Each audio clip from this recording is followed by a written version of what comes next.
Bonjour à toutes et à tous, vous êtes bien sur JetFM. Aujourd'hui, 3 temps, 3 mouvements dans cette émission. Dans quelques secondes, nous converserons au téléphone avec André Bellon. Il est président de l'association pour une constituante. Il sera question de Nuit debout, il sera question également de l'hebdomadaire Politis qui sort tous les jeudis et qui titre sur sa une Réinventer la démocratie. On verra qu'il y a de la cohésion finalement dans ces 3 éléments.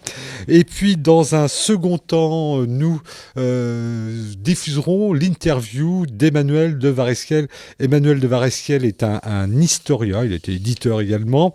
Il était il y a quelques jours à Nantes pour une rencontre conférence à l'occasion de la parution du livre intitulé Dans les archives secrètes du Quai d'Orsay, 5 siècles d'histoire et de diplomatie. C'est un ouvrage tout à fait passionnant et Emmanuel de Varesquiel nous a accordé une interview il y a donc pas très longtemps de cela.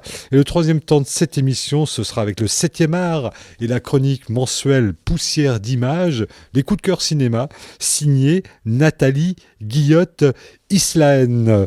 C'est Paul Sellerier qui réalise cette émission et qui nous a mis en contact avec André Bellon. André Bellon qui est président de l'association pour une constituante, qui a été dans d'autres temps président de la commission des affaires étrangères de l'Assemblée nationale, mais en tant que président donc, de l'association pour une constituante que nous vous avons sollicité pour cette interview. Bonjour André Bellon. Oui, bonjour. Bonjour, quelques mots de présentation de l'Association pour une constituante. Elle est née du référendum du 29 mai 2005 et de l'indignation suscitée par le non-respect de ce scrutin qui avait dit non à plus de 56% au projet de traité de constitution européenne.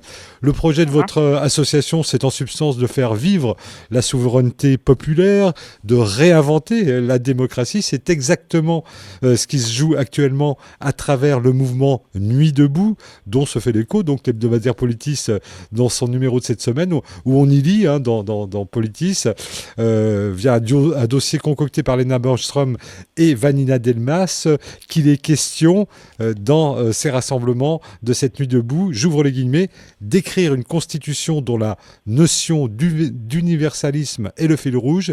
Il y est question également de cahier de doléances, de cahier d'exigences. Ça, ce sont vos idées, André Bellon.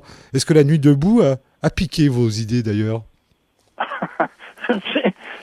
Quand vous parliez d'universalisme, les idées elles n'appartiennent à personne. Mm-hmm. Moi, je suis ravi quand je vois que des idées qu'on évoque depuis plus de 10 ans commencent à trouver un écho. Depuis 10 ans, par moi, ou d'ailleurs les adhérents de l'association en général, parle de constituante, on se heurte à des murs de gens qui nous expliquent que c'est complètement utopique, qu'il faut des conditions exceptionnelles, enfin je ne sais trop quoi encore. À quoi on leur répond que de toute façon les conditions exceptionnelles, toujours après qu'on le sait, et que nous sommes dans une situation exceptionnelle. Bon, ben André Bellon, André, excusez-moi, il y a beaucoup de fritures sur la ligne. Je ne sais pas si elle vient de notre liaison à nous ou de votre téléphone, je n'en sais rien. Ah, ça, je ne saurais vous dire. C'est pas Paul qui réalise la technique, non, il ne sait pas non plus. On va essayer de continuer, donc. Oui, excusez-moi, on va essayer de continuer. Donc, si vous voulez, depuis 10 ans, nous, on explique qu'il y a besoin d'une constituante. Pourquoi ? Pour reconstituer le peuple, parce que nous sommes soi-disant dans une démocratie, et c'est une démocratie sans peuple. Donc, si on retrouve, au travers des événements actuels, une tentative de recréation de ce qu'on appelle correctement, usuellement, le souverain dans une démocratie, c'est-à-dire le peuple. S'il y a cette reconstitution, très bien, excellent. Nous ne sommes que dans les prémices. Mais ce qui me frappe, moi, dans les Nuits debout, c'est qu'il y a une libération de la parole.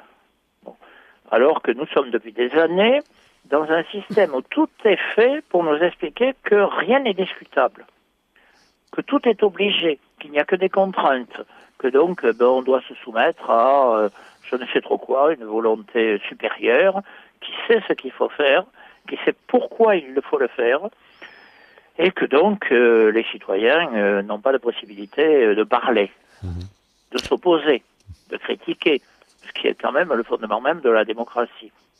C'est-à-dire, si je veux conclure temporairement, oui. c'est que on utilise, du moins la classe dirigeante utilise, la faiblesse du peuple face à un discours qui se veut un discours professoral supérieur, et utilise des institutions pour imposer aux citoyens des choses qui sont minoritaires. C'est-à-dire qu'on est dans une forme pseudo-démocratique qui, en fait, fait passer par des moyens apparemment démocratiques des choses qui sont minoritaires et qui ne devraient pas pouvoir passer dans une démocratie normale.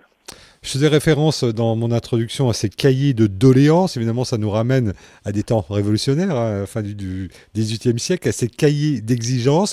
Ça, ce sont des outils que vous proposez, André Bello. Il y a déjà plusieurs mois le mot exigence. Oui. Bon, je suis ravi qu'il soit repris, personnellement. Pourquoi? Parce qu'il y a une question de volonté dans l'exigence qu'on ne trouve pas dans doléance. Doléance, c'est un peu la soumission. Excusez-moi, mon maître, de vous demander pardon, mais j'ai un problème, vous voyez. Donc, c'est très bien qu'on emploie un mot à la place d'un autre. Et puis, il y a une question de volonté qui s'affirme. Bon, en plus, cahier de doléance, il y en avait dans tous les sens, pour tout et n'importe quoi, donc c'était devenu un peu banalisé. Donc, très bien. Moi, je suis ravi que ça évolue en ce sens. Cela étant, les nuits debout, c'est un symptôme d'une situation dégradée. C'est un symptôme d'une aspiration à recouvrer les droits légitimes d'un peuple. Bon, ce n'est pas encore la reconstitution du peuple, c'est un prémisse à cette reconstitution, mais très bien. Nous militons donc depuis des années pour l'élection d'une assemblée constituante. Donc cette élection, elle doit concerner l'ensemble des citoyens, bien entendu, tous, quels qu'ils soient. C'est ça la démocratie, c'est pas une partie du peuple, c'est l'ensemble du peuple. Donc on reconstitue le peuple dans son intégralité, avec ses divergences, avec ses contradictions, avec ses aspirations, parfois contradictoires, mais il faut que tout cela s'exprime. André Bello. On arrive à en sortir. C'est pour ça que ces derniers temps, nous avons lancé 2 appels. L'un, dont tout le monde nous disait que s'il faisait quelques dizaines de signatures, ce serait un miracle, qui s'appelle « Remplaçons la présidentielle par l'élection d'une assemblée constituante ». Alors effectivement, ça nous sort de tous ces discours, il nous faut le candidat miracle qui sera là uniquement pour faire une constituante et qui ensuite jettera, enfin, je ne sais plus comment on dit, jettera la clé. Bon. Non. Si on passe par la présidentielle, on accepte le système. Donc remplaçons. Et cette pétition, qu'on peut trouver très facilement sur notre site, pour une constituante.fr, ou tout simplement en tapant présidentielle non constituante oui, nous en sommes pratiquement à 1 millier de signatures sans aucun soutien médiatique. Aucun. Parce que tous les journaux qui parlent de constituante d'aujourd'hui nous ont donné strictement aucun écho. Bon, très bien, on fait avec. Donc cette pétition, on est presque à 1 millier de signatures. Par ailleurs, nous en avons lancé une autre, il y a déjà quelque temps aussi, qui était rédigeons les cahiers d'exigence et éventuellement avec les maires, en particulier des petites communes, évidemment, c'est pas dans les très grandes qu'on va trouver des soutiens. Mais dans les très petites communes, il y a des gens très bien qui, ma foi, se dévouent beaucoup pour le bien public. Et donc, faisons au travers de la présidentielle, si on ne peut pas l'éviter, et si on n'a pas imposé la constituante à la place, faisons de ces événements de la collecte des cahiers d'exigence, c'est-à-dire l'expression du peuple pour préparer l'élection de l'Assemblée constituante. Voilà, qui définira évidemment le texte fondamental, qui est la Constitution. Finalement, on sent bien qu'il y a un fossé grandissant qui paraît infranchissable entre la classe politique et finalement les citoyens, qui paraissent complètement dépassés par cette classe politique, enfin en tout cas déconnectés de cette classe politique. Il faut, André Bello, ça sera ma dernière question, une alternative plus directe, une démocratie plus directe. C'est ce que vous prônez également ? Écoutez, moi je suis, en ce sujet comme en beaucoup d'autres, je ne suis pas un adepte des adjectifs. Il faut une démocratie. Bon, nous ne sommes plus en démocratie. Voilà. Donc il faut retrouver les formes démocratiques. La démocratie, c'est d'abord l'expression des divergences, des contradictions, voire des conflits. Et c'est la manière de les trancher. mais c'est pas empêcher l'expression de ces conflits. Il faut qu'ils émergent. Bon. Donc, moi, je dirais rétablir la démocratie, tout simplement. Ensuite, les formes qu'elle prendra, au travers de la constituante et de ceux qui seront les constituants, on verra bien. Les divergences s'exprimeront. Il y aura sûrement des projets très très différents. Et puis ma foi, on tranchera parce que c'est la nature même d'une démocratie, quelle qu'elle soit. Est-ce que justement ce à quoi on assiste actuellement avec ces rassemblements dans les villes qui sont appelés Nuit debout, est-ce que finalement vous croyez à la convergence des luttes pour donner du souffle à vos idées, à cette idée de constituante, à cette idée de faire advenir finalement la démocratie qui n'existe plus, si je vous entends bien, André Bellon? Il y a des luttes très diverses. Il y a des luttes sociales, il y a des luttes écologiques, il y a des luttes internationales. Face à ces luttes, et donc aux enjeux d'où sont issues ces luttes, il y a un besoin incontestable qu'un pays, la France, retrouve le soutien de son propre peuple. Bon. Et le mépris qu'il y a eu depuis des années vis-à-vis du peuple, qu'on n'écoute pas, qui est bête, les citoyens sont idiots, ils comprennent rien, enfin je vous en passe, le florilège qu'on entend depuis des années. Bon, face à cette situation, il faut reconstituer le peuple parce que ce pays a besoin de son peuple. Et cette reconstitution, elle ne peut prendre que deux formes. C'est un peu, si vous me permettez de me citer moi-même, c'est un peu ce que j'avais dit dans mon article du Monde diplomatique qui s'appelait Bonapartisme ou constituante. Il y a une forme autoritaire, c'est-à-dire derrière un chef, un pouvoir fort, qui va imposer ce qu'il considère comme étant les bonnes solutions.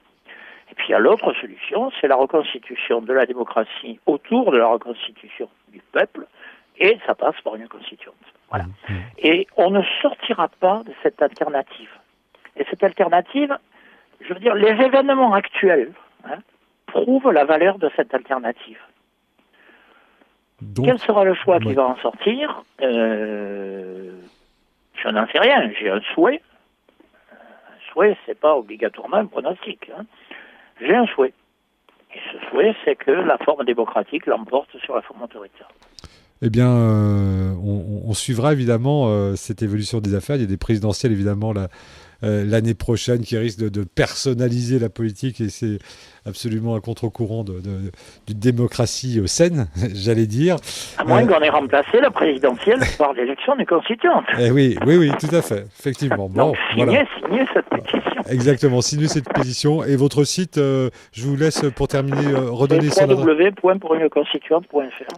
Merci André Bellon. André Bellon, président, c'est moi qui vous remercie. Président de l'association pour une constituante que nous avions au téléphone avec un peu de friture, mais au téléphone quand même. Merci à vous. On va se quitter avec un peu de musique. C'est un